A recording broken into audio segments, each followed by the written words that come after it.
আমি আপনাদের মাঝে নতুন একটা ভিডিও নিয়ে আসলাম। তা হচ্ছে এক ছিল এক কাস্টমার আর এক ছিল দোকানদার। তারা একে অপরের প্রতি সম্পর্ক ছিল গভীর। ওই কাস্টমারে দৈনিক তার দোকান থেকে ঘি নিয়ে যেত, সে ওই ঘি দিয়ে ভাত খেত।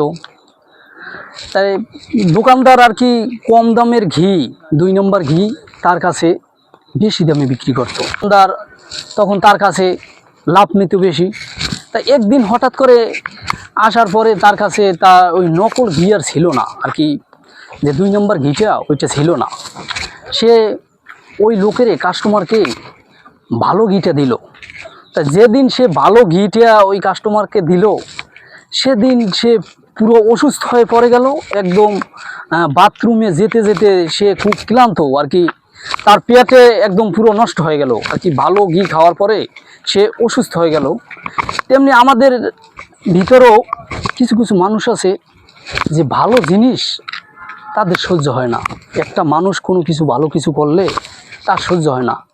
যেমন কুকুরের পেটে ভালো ঘি সহ্য হয় না, কুকুরের পেটে ঘি সহ্য হয় না। যেমন ওই কাস্টমারের মতো, যেদিন তাকে নষ্ট ঘি দিয়েছিল, যতদিন তার পেটে কোনো সমস্যা নাই, যেই ভালো ঘি দিল তার পেটে অমনি খারাপ হয়।